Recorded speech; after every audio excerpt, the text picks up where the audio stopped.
Raadiyoo Sagalee Walabummaa Oromiyaati. Raadiyoon Sagalee Walabummaa Oromiyaa karaa marsariitii Independent Oromiyaa.org torbanitti yeroo lama kan isiniif dhiyaatu amma jalqaba. Raadiyoon Sagalee Walabummaa Oromiyaa akeeka qabsoo kan saba Oromoo bilisaaf biyya Oromoo walab sirna dimokiraasii faqaan bulu deebisanii gadi dhaabuuf godhamu deeggara. Akeeka qabsoo kanaaf gallisuufis hojjeta. Birmadummaan Oromoo dafqa dhiigaaf lafee ilmaan Oromoon dhugooma jedhee amana. Dhaggeeffattoota isaas wareegama qaalii kanaaf kakaasuuf carraaqa. Kun Raadiyoo Sagalee Walabummaa Oromiyaati.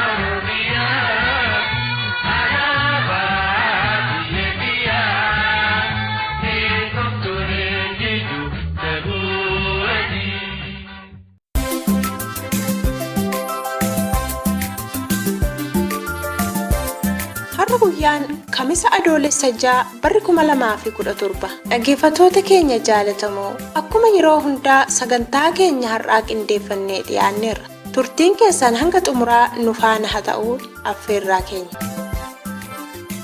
Iddoo Odaa Diimaa jedhamu naannoo sanne albuuda adda addaatu jira. Albuuda san dhuunfachuudhaaf wanni saliin godin humna mootummaa wayyaanee irraa argatanii waan kana maraa tolchuuf jiran jechuudha.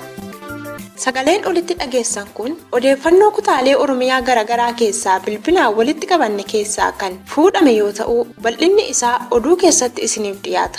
Oduulee biroos ni qabna. Sagantaan keenya argaaf dhageettii fi dhaamsi raadiyoo Sagalee Walabummaa Oromiyaas qaama qophii keenyaati. Nagaas hin daganne dhaggeeffattoota keenya jaalatamoo ashamaa. Amma kallattumaan gara oduu har'aattan isin dabarsa. Keessummeessituun teessan har'aa ani Hawwii Gadaati. Dhiyaadhaa. Oduu keenya guyyaa irraa kan isin dhageessisu ammaan xiiqii dhugaa isaatii yooyyaa.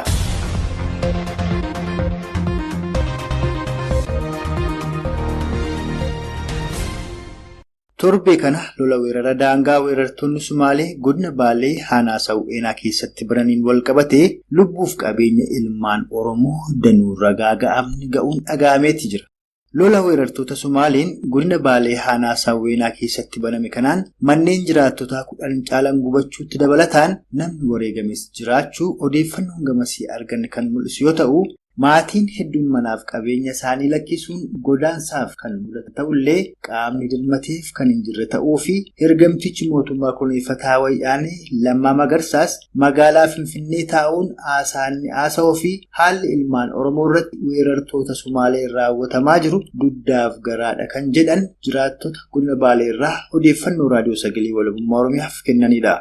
Bulii Bakkoo dabalata qaba. Naannoo Oromiyaa godina Baalee bakka Jirbii jedhamtu keessatti duulli weerara daangaa uummata Oromoo irratti hidhattoota Sumaaleen gaggeeffamaa jiruun manni jiraattota Oromoo 10 kan gubatee fi namoonni hedduunis hidhattoota mootummaa wayyaanee hidhamaa jiru. Ergamtoonni mootummaa wayyaanee OPDOnis lola kana akka dhaabbatuuf waliigaltee mootummoota ollaa walii mallatteessine jedhee karaa miidiyaa isaatii kan odeessaa jiruu fi waan uummanni Oromoo naannoo daangaa yeroo ammaa keessa jiru wal faalleessa jechuun dubbata. Jiraataan godina Baalee irraa raadiyoo Sagalee Walabummaa Oromiyaatti himu kun. Akkuma beekamu godinni Baalee naannoo Somaaleetiin lafa hedduun wal daangessa. Karaa laga hidhaa irraa qabee haga aanaa raayitu gaafa dura walitti bu'iinsa guddaa ture naannoo sanattis uummata hedduutti lubbuun isaa dabre. Ammas dhiyeenya kanallee naannoo Sawweenaatti walitti bu'iinsa ture. Dabalataanis ammallee naannoo amma Gurbaadhaamolee naannoo Jibrii jedhamu irratti illee walitti bu'iinsa torba kana keessatti uumamee ture. Namoonni hagi ta'e tokkollee hidhamanii jiranii. Manneen gara 10 gubatee qabatamaan argame jechuudha. Kan kanaan ol qabateetiin lubbuun namoota yeroodhaan darbufatti jira. Wanni dhaabbatu tokkollee hin jiru. Haga waliigaltee tokko Direedaa irratti yeroo darbe mootummoonni lamaanii irratti waliigalaniin booda waan kana xiqqoo irratti lallaafuutti jiran fakkaatamaa jennaan. Daangaarra kaduu jiru ilma namaati. Asitti ammoo wanni dubbatamu waan biraatiif kan irratti uummanni malee komii guddaa dhiyeessu ture torbee kana jechuudha. Pireezidaantiin OPDO Lammaa Magarsaa kana booda Oromoon hin buqqa'u hin tumsinaa daangaan Oromiyaa ni kabajamti jedhaa ture. Egaa kan inni jedhe hin taane itti dabalaan ammoo Oromoo mana isaa gubanii lafarraa buqqisaa jiru. Weerartoonni Sumaalee kun mootummaan naannoo Oromiyaa maal godhaa jira yookaan namni dirmateef jira Oromoota buqqa'an kanaaf kadheen gaddaa kanamma. Isaan silaa uummata birmachuu fi miti Finfinnee ta'aniitiin haasaan isaan achi as odeessanii fi wanti uummanni keessa jiru walitti hin dhufu waan takka illee walitti dhufuu hin danda'ullee dhufullee maali jennaan uummanni daangaa irratti miidhaa guddaa kana jedhameeti irra dhufuu jira. Uummanni naannoo tokko mootummaadhaan deeggarama. Uummanni naannoo tokko ammoo akkuma uummataatti qawwee tokko harkaan qabu waan ofirraa ittisuun harkaan qabu. Harka duwwaa maal godhuu danda'a naannoo san gadhiisanii baqachuu malee furmaanni biraa akka hin jirre. Oduu keenya taanuun wiixata darbe godina Shawaa Lixaa magaalaa Amboo keessatti rasaasni danuun loltoota mootummaa koneeffataa wayyaaneen dhukaafamuun dhaga'ameera.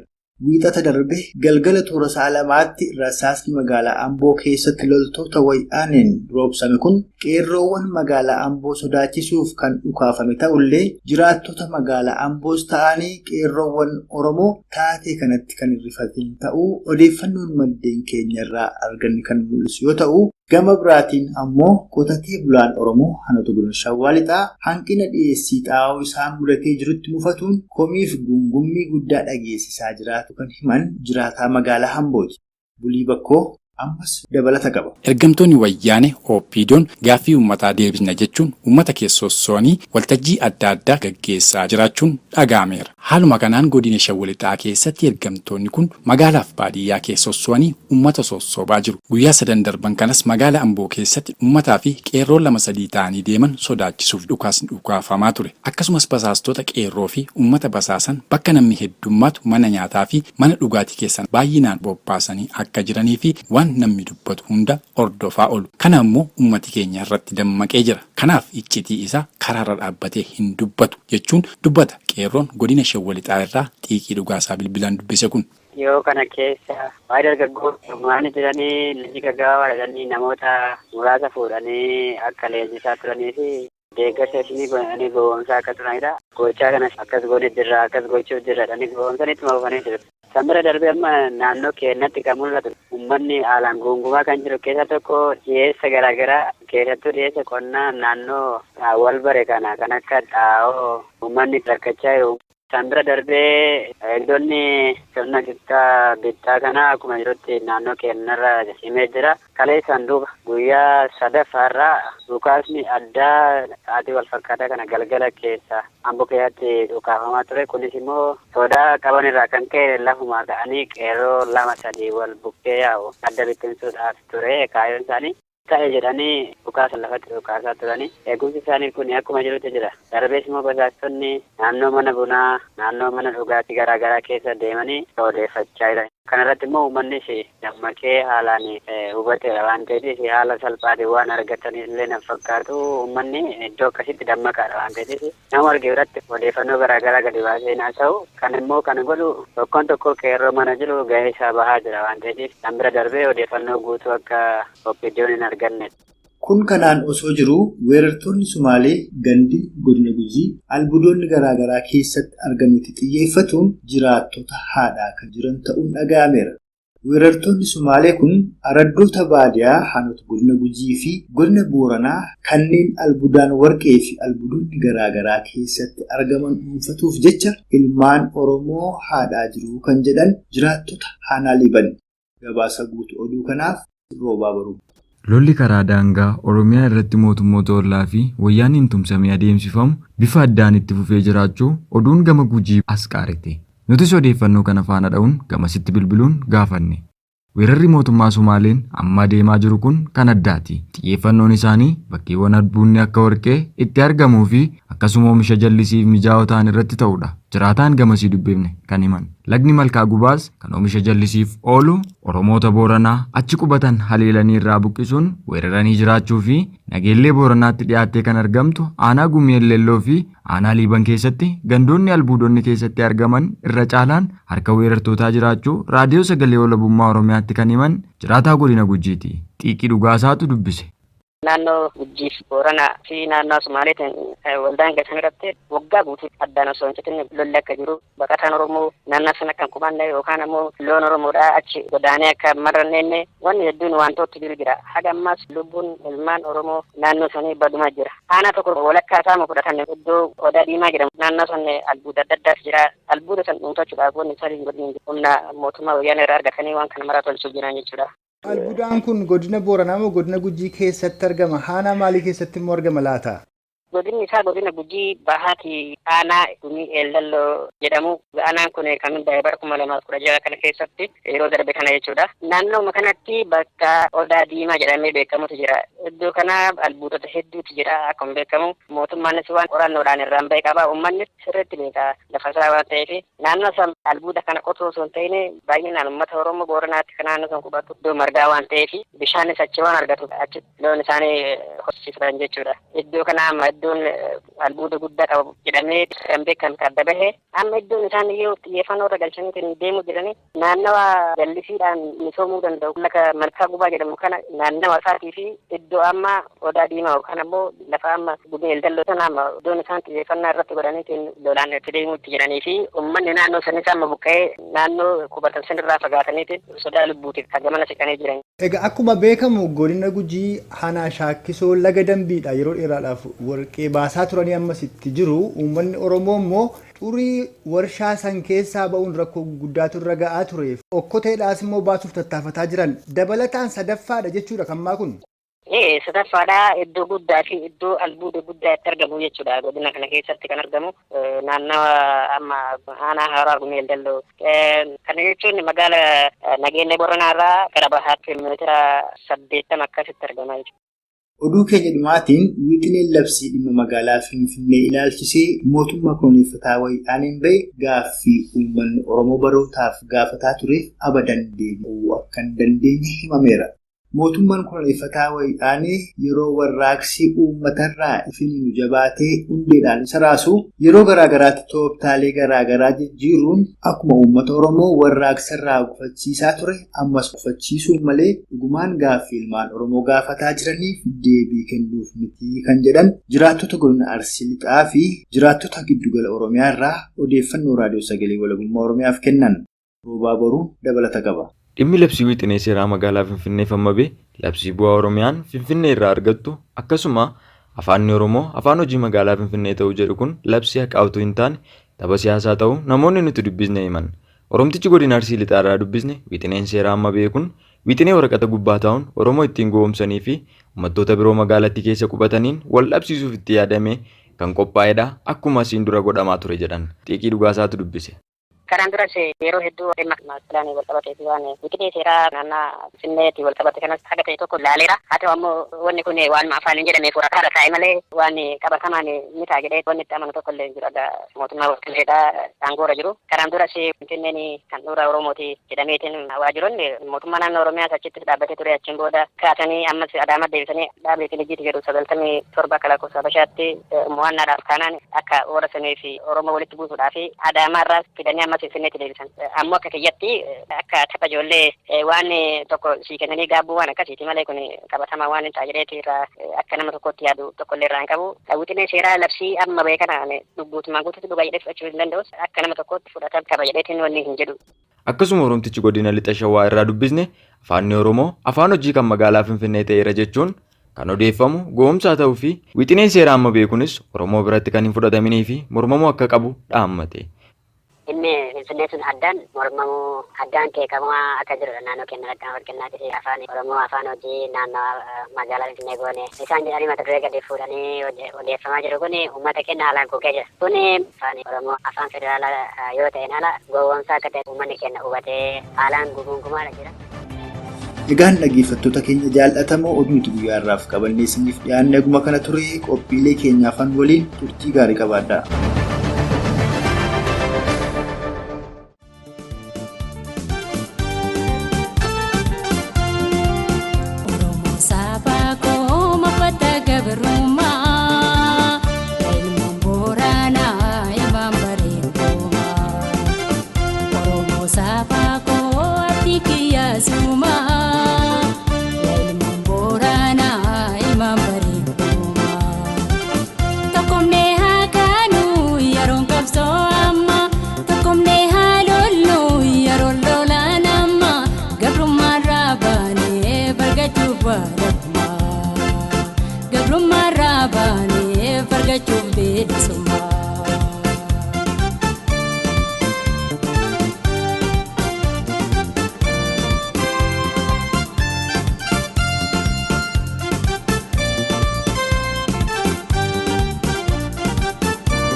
biyya teenya gamne qabeenya keenya irra jiruudhaan gamne aboo abbaa biyya biyyummaa dhabamne biyya abbaa keenya irra rasaasaan tumamne Oromoo haalollu jiru nutti dhabne lammiitoo turtiin faana qabaachaa jirtanitti akka bohaartan abdii qabna. Dhaggeeffattoota keenya jaalatamoo mee amma walleedhuma kana waliin dhaggeeffachaa sagantaa keenya itti aanu qophii argaaf dhageettii dabarra kan isiniif dhiyeessu xiiqii dhugaasaati. Ammallee dhiyaadhaa.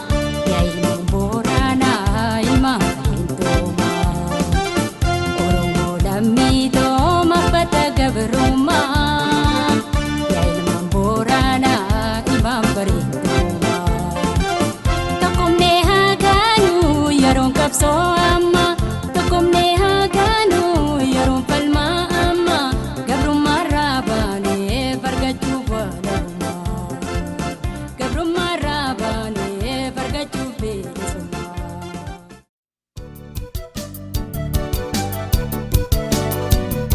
torban irraa qophii keenya argaa dhageettii kutaa afuraffaa keessatti haala diinni ittiin Oromoo cabsee fi san keessaas Oromoon ba'uudhaaf maal godhuu qaba? Oromoon sirna bulmaata isaa aadaaf safuu isaa gadhiisuun finna Habashaatti kufuun miidhaa akkamii irratti qabaate kan jedhu isiniif dhiyeessuun dhaabbanne ammas eebba erga qabannee boodaa itti fufiinsa qophii keenya yeroo darbee kan ta'e gaaffiin Aabbaliiban Alakee gaafadheerraa qophii keenya aanfannaa har'a kan isiniif dhiyaatu immoo kutaa shanaffaa ta'a. Amma heebba jaarsaa qabadhaa.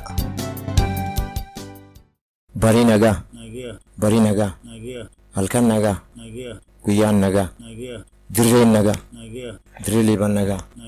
Liiban golba diidii nagaa. Baddaan sadeen nagaa. Tulaan sallan nagaa. Areer gooroon nagaa. Gooroo yaa nagaa. Liiban ilattuun nagaa. Latii saanamaa nagaa. Saakuu saakkeen nagaa. Waasoo galaanii nagaa. Mumbaasaa garbiin nagaa. Booranaa bareettum nagaa. Oromoo hundi nagaa. Oromiyaan nagaa.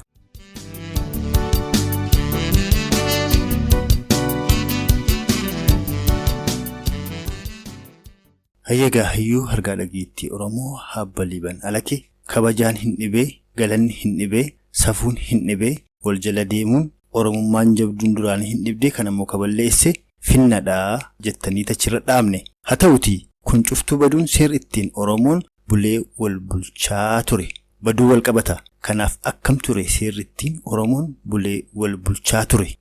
Heeraaf seerii Oromoo hadurii isiin ittiin bultu heeraa jira seeraa jira. Seer jechaan aaduma heer jechaan dhaloota. Kunini akka dhaloota irra jijjiiramuuf seera Habashaatiin xaxame irra jijjiirame. Yoo irra jijjiiramu amma laafinna Oromoo kanatti dhufeen amma jechoota akka duriitti yoo jalaallu waan jedhu janni jaare onneen lafa bade qaroon deege dubbiin lafa bade halaqaa deegi jaalate hocheen lafa badee jedha. Kunin janni jaare onneen lafa badde qaroon deege dubbiin lafa badde Oromoon ta'e halaqaa deegi jaalate hocheen lafa badde Oromoon taate. Akkamitti muka damee loohoo gaalii nyaate balleesse loohoo dubra Oromoo amaarii fuudhe balleesse finna loohoo deemu Habashaan morkaan balleessee jedha. Haduraan muka damee loohoo gaalii nyaate balleesse loohoo dubra Oromoo Habashaan fuudhe balleesse finna loohoo yaa'u dabaan cubbuun balleessee jedha. Akkam aadaa af amantii qabate aadaa Oromoo jallise hafii guddise gowwoomse akkanaan balleesse jechuun yoo an tokkoon isanii galche waan diidi taati. Maal seeta durii Oromoo yoo jallattu heeraaf seera irratti jallataan gati jalluun fultabra dhiba dhibi kunuu loon shani hojjaa dhibii deebi'e loon torba yakkaan dhibi dabarte qaqee harramataa jedha. Amma qaqee harramataa dhiisi yakkayyuun gaafatanii maal yoo ati akka gaafattu finna Habashaa jal deema Oromtitti keessaa ba'a obbolummaa dita wallaalcha kanaan si godhate aangoo kana sitti fudhate Oromtitti jala si balleesse sodaatte afta'echa. Nama balleessin gaafatanii nama waraan dhiigaa hasilaa hamaa mudaan muddii ta'uu malee lakkisanii nama qulqullicha adaba itti tochanii ijjeesanii jecha. Faanuu fi balleeffatanii faan Oromoo tochanii jecha. Akkanaafu kan cufa hubanne beenne irraa waleenne jaalala Oromtitti gadhalle jecha. Egaa ammas kan isin maqaa dhiikan kun shaniini mee isaaniin irra nuu deebi'aati. Tokkoon immoo adabbiin isaa silaa attam ture nama maal balleessitu maal adabama. Kuni fagoo dhufe isaan kun 5 seerii Oromoo 5 gadaan bulaan 5 gadaan bulaan 5 kunin 5 waaqa fakkaatu irra ka'e jechuun gaafa Oromoon uumamtu hasaan uumamaan lafa argan isaan duratti argan waan 5 jedhan wanni 5 olitti yoo laaltu 3 lafatti yoo laaltu 2 wanni olii 3 urjii ji'a aduu kun olitti laaltu 3 lafatti yoo laalte lafa bal'oo tana 1 bisaan laftirteettu 2 waan kan 5nitti yoo waaqa ta'e waaqa yoo waaqi tokko ta'e tokko maal akkamitti waaqi yoo 5 ta'e 5 yoo 5 ta'uu dhabe tokko ta'e fulatan 5 keessa tokko jira jecha artirraa qabate aadaa seeraa yookiin qajeelaa dhugaatiin xaxame gada 5 eebbifame seera dhaloota waaqittiin dhalate sunti yookiin waaqittiin nama uume sunti 5 waaqa isaanitti fakkaate suniin eebbifame gadaan 5 jedhe yoo gadaan 5 jedhu isaan Oromoo cuftin hunda suni jecha Oromoon Booranaaf Bareentuu dachii 5 uumaa ilmee namaatiin dur jirtu Oromoon lafatti agarte isaaniin dur jirtu kurjii ji'a kaduu lafa bisaanii sun irraa ka'e gadaa 5 yoo seeri midhaafatu seerii 5 Oromoo yookiin gadaan 5 Oromoo raayyaa fi aseebo 1 mancaa fi tuulamu 2 sabboof goona 3 sikkoof mando 4 ituu fi uumbannaa 5 kan 5 Oromoo hundaayyuu dhuunfatee waan Oromtitti jedhan qabate deebi'ee lamta'ee Booranaaf Bareettuma ta'ee gadaa waaqaatiin eebbifame hahuu Oromootiin guddatee dagaage yoo Oromoon hin jabaanne jettan yoo Oromoon hin qaroomne jettan qarooma uf jala qabu hamduriiti jabeen uf jala qabu hamduriiti akkanaafiyyuu seeraaf heer xaxameen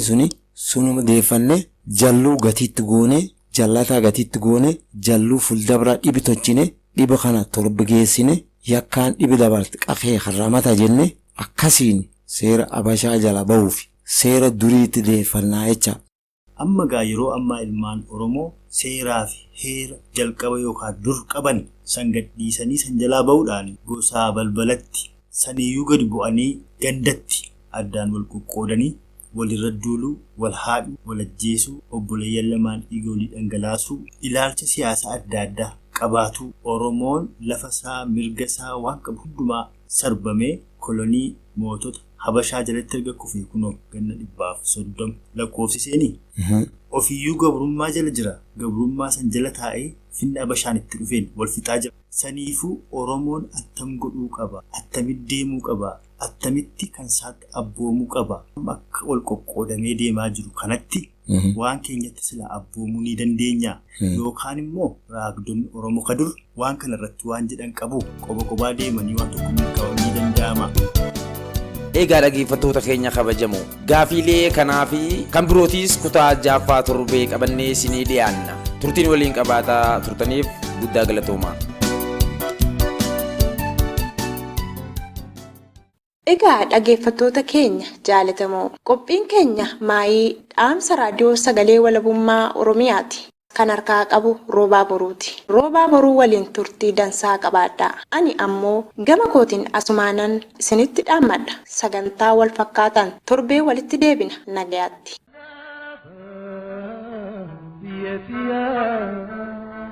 Miidhaginni kennaa uumamaa fi qabeenya Oromiyaa horma hawwatu irreeyyuu qaxxaamuree hambaan koloneeffatamuuf karra itti saaqe.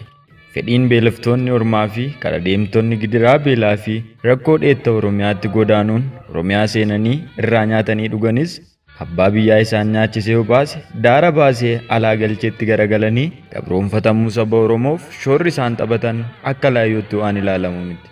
Gara laafummaa fi arjooma sabni Oromoo uumama isaan qabutti dabalaan shirri diinonni isaa irratti xaxaniin eenyummaan Oromoo quncifamuun kan Ormaan bakka buufamaa qabeenyi dachiisaa keessaa argamus mooraa alagaa gabbise.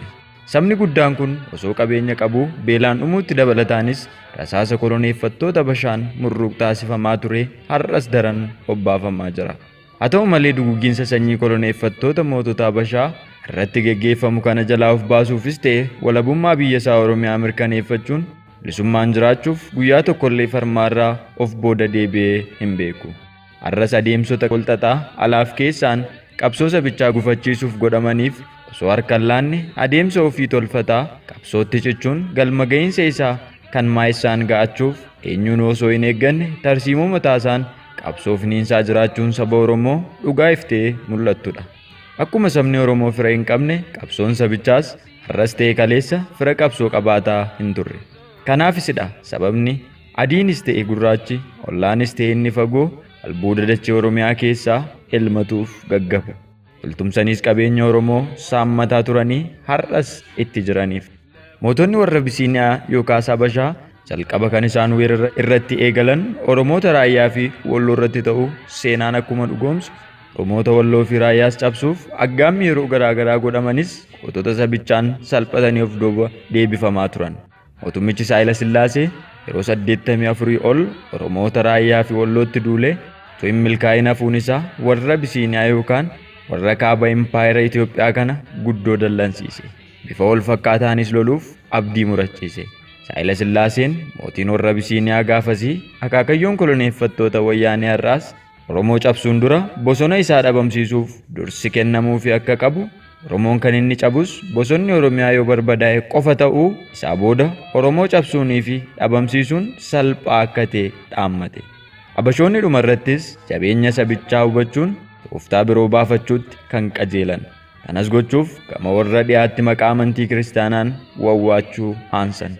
Mala kanas yoo dhaatan akka waan Oromoon weerara amantii irratti gaggeessaa jiru fakkeessanii soba kuuluun adeemsa kadhaa qawwee kan eegalan ta'uu isaati. Xalayaa mootummaa Abisiiniyaa irraa gara mootuu Ingiliz yeroosii Queen Victoriyaatti Teodiroosiin ergamteen gargaarsi humna waraanaa fi meeshaa jabanaa kan godhamteef. Saniin Oromoota lafarraa daguuge. Booda irras bu'aa bayii baay'ee fi falmaadhaa booda ilmaan Oromoo Raayyaa fi Walloo harka koloneeffattoota Habashaatti kan kufan. Irraa jalaan Tuulamni, Arsiin, Afran Qalloo fi kutaaleen Oromiyaa hundi qawwee koloneeffattoonni Habashaa warra dhiyaarraa argataniin caban.